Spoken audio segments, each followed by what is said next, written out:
the dog people in the audience, we will be talking about dogs soon. I just thought it would be smart to, instead of saying, hey, how are we going to approach the animals in the community as a whole, is divide everybody by species. So you got your cat people, and we got our dog people, and then we'll have the ones in the middle, right? So we'll be working soon to start similar conversations with the community for those folks who really want to start helping our dog population in our community, and then not only outside but inside the shelter, because we know our pit bull population is extensive, so there's a lot of things that we need to do internally, but again, we need a lot of help, and just having those conversations, just like we're having conversations about cats and what we're doing, again, externally and internally, that is how we get progress going and making change happen. All right, stats real quick. We started posting the stats on the website. They're not pretty. I get that. We're working on it. They're on the website now, so I won't go into details. I've been doing the last couple of meetings. So for canines, total intake for the month of March was 320. Outcome was 295. Euthanasia was 48. For felines, intake was 154, and that is going up steadily. Outcome was 78, and euthanasia was 44. So we're seeing a lot of mama cats and kittens coming in right now, but like Bev said, we can legally transfer those to other organizations or into foster homes, even though they're under stray period. We just need to make sure we always keep track of where the animals are. We have them posted, we have them identified, so in the event there's an owner, we can get that cat back to the rightful owner right away within those 72 hours. Susie's Fund. Currently working with finance and budgeting on Susie's Fund and bringing Susie's Fund up to speed. We have definitely dropped the ball on that, and we're not doing good. So I would say by June we would have a balanced number. This information would be then back up on the website. We have not done a great job at all posting the stories of these animals that have actually been receiving these funds. We need to start sharing that on Facebook, website, and so forth. So we'll get to that. But for the month of March, 13 cases, sorry, it's the wrong number, 18, and a total of $10,870 for Susie's Fund. So heartworms, I have figured that heartworm treatments were going to come up on this conversation. So and this is Miss Patricia. This is for you. Thank you. So heartworm treatments. We've stopped heartworm treatments. The shelter environment currently, as it is not an ideal situation for dogs to be recovering from heartworm treatments. Period. It is too stressful, and it's way too costly. We can reallocate the cost to treat heartworms to go into more medical care, so we can save more dogs. Heartworms is not a reason for euthanasia. So just to give you guys an idea, I ran the stats from 2015 to the end of 2016, 2-year stats. 170 dogs were euthanized for the only reason of heartworms. That was it. So in 2 years, the shelter euthanized 170 dogs, shepherds, shih tzus, pit bulls, Rottweilers, terriers, hounds, beagles, chow chows. Didn't matter what breed it was. So 170 dogs were euthanized between January 1st, 2015 to December 31st, 2016. Today, at the shelter, since January 1st, before we stopped heartworm treatments, so today, April 12th, we've had 41 dogs test positive. That's 41 dogs out of almost 1,000 dogs that we've seen since January 1st. 41 have tested positive. Currently, 16 of them at the shelter are heartworm positive. 12 of them have already been adopted. 6 of them were euthanized. 3 of them were returned to owner, and 4 of them were transferred. Out of the 6 that were euthanized, not one was euthanized for heartworms. They were euthanized for other reasons. A severe injury, behavior, severe arthritis, behavior, did not recover after surgery, and severe upper respiratory infection. So we're not euthanizing any dogs for the reason of heartworm positive. Just want to make sure that that's clear, and that we're working on other programs to help those heartworm positive dogs be adopted. It has not slowed down people in adopting these heartworm positive dogs. I wish I had the dates here on when these adoptions were taking place so I could be more specific, but I don't on that report. But that's pretty much in a nutshell on what's happening at the shelter. Our population management is what we're doing with what Bev was talking about with animal control. We're being a whole lot more progressive. We want to become that resource. We're thriving to become that resource. We're working hard to do that. The less animals I have at the shelter, the better care I can provide for the ones that have to be there. Bottom line. That's what we want to focus on. We want to focus on enrichment, quality of care, better medical care, all the way around. If they're going to be with us, whether it's a long period of time or short period of time, I want to make sure that we're doing the best we can for them and we're doing right by them.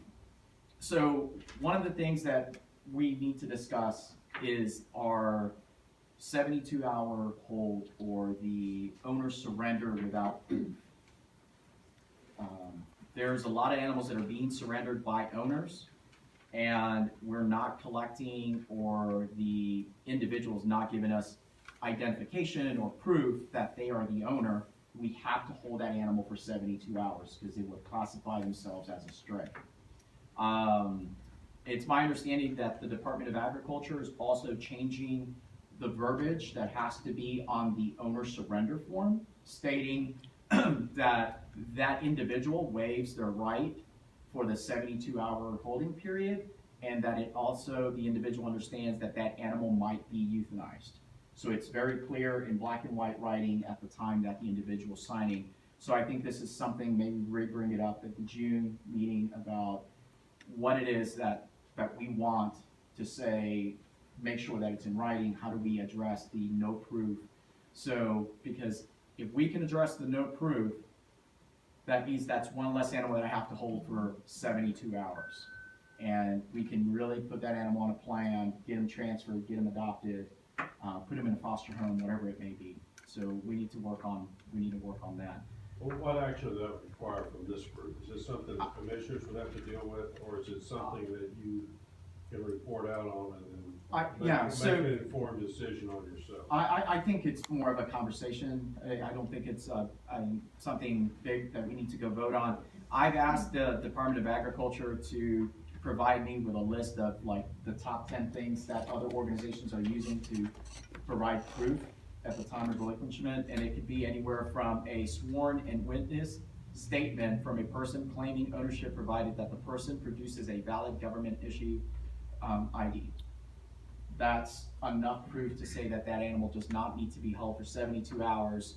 And if we put that verbiage on the actual owner surrender relinquishment form, saying that I understand this animal won't be held for 72 hours, and I also understand there's a possibility of euthanasia, then I think we cover. But I want to have that more in depth. I'm going to talk to other organizations, see what they're doing, what verbiage they're using on their surrender forms, so this way I can come to you guys with a little bit more information. So typically, Carl, if it's a policy change without a financial implication, it can be handled at the department level. If you're talking about a policy change, so if you're talking about adding a fee or a fine or increasing or changing or what have you, then it would have to be a policy. Can I say something about the heartworms? So you're saying that the dogs that do have heartworms, it's not preventing people from adopting them? Correct. That's what I'm saying. So versus a dog that they don't have to spend $800 on versus a dog that they have to. I mean, I just don't see how that is. I'm not saying it's not, but I just don't see how a person come in and you say this dog has heartworms, but remember that it's probably gonna cost you $600-800 to treat, and they're gonna go ahead and adopt that dog versus a healthy one. That's just my opinion. Well, that dog is healthy. That dog is healthy, treatable. Yeah, it's treatable. But Right, it's so gonna the cost dog a lot is of money. healthy, treatable. Different. The dog's not unhealthy. The dog has a preventable, treatable disease that we, as a community in Guilford County, have failed to provide the education to the community to understand that this is a preventable disease. So we need to work outside of our walls to share that information. So when the dogs, if they have to, when they have to come to us, they're heartworm negative because they've been on prevention. That I agree with, yeah. Right. So at the time, we have that conversation, that adopter leaves educated and informed about what heartworms is, and they're in love with the dog. It's the dog that does the adoption, not the human. Remember that, right? So the dog adopts you, you really don't adopt the dog. So the dog, they are so attached to the dog at that time that they're willing to invest that financial responsibility. In fact, that dog gets immediate veterinary care post-adoption. Different from a dog leaving that has all the vaccines, it's heartworm negative, it's already been altered, there's no urgency to take them to the vet right away. So it gives us an opportunity to have a very informed, educated conversation with the potential adopter on the responsibilities to take on after the adoption. I guess I've just been there and watched people go around and look at the tags and they say, oh, that one's heartworm positive, and it's like they move on. That's just what I've seen. They Right. stopped putting a big marker on them. Yeah, so now we changed the signage on there too. We made it, Before they find out they're heartworm. yeah, we made it a little bit more friendly, and we're gonna be changing the adoption process as well, so we start talking to the adopters pre actually engaging with the dogs, for that matter, for any animal.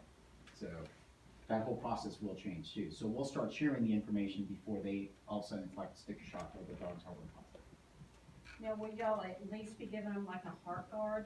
They're on Doxy for Okay. 30 days. If they're there 30 days, and if they get adopted 3 days after they're on the floor, they go home with Doxy.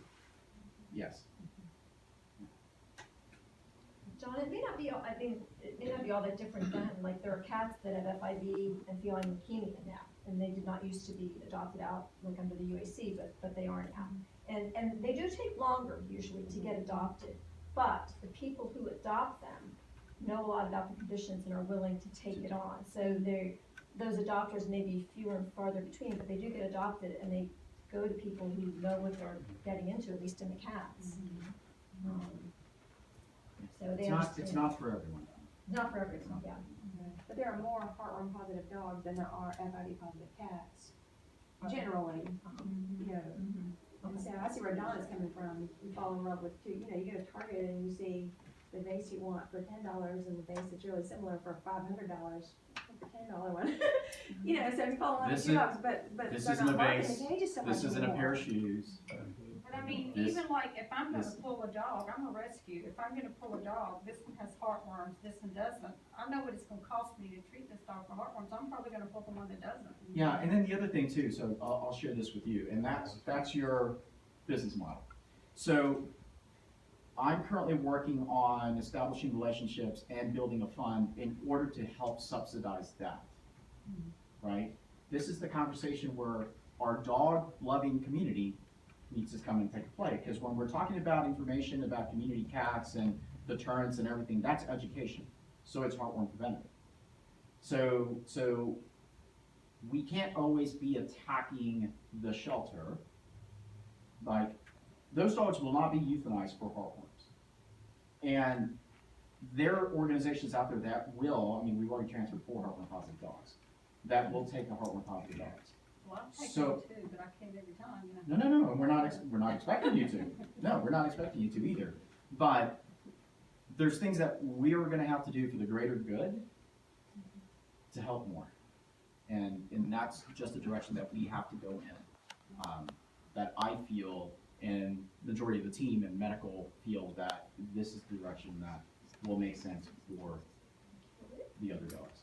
And when you see 1,000 dogs coming in and only 41 of them are heartworm positive, that's not a real alarming number. It's when you look at each individual dog, and the challenge we have too is 85% of our population is white. That alone is a challenge, because the heartworm positive poodle, you'll probably be fighting for it. But the 75-pound Mastiff pit bull who does this, who chews up your case when you leave him in your office, that may not be, because he was heartworm positive. Hey, he got adopted, didn't he?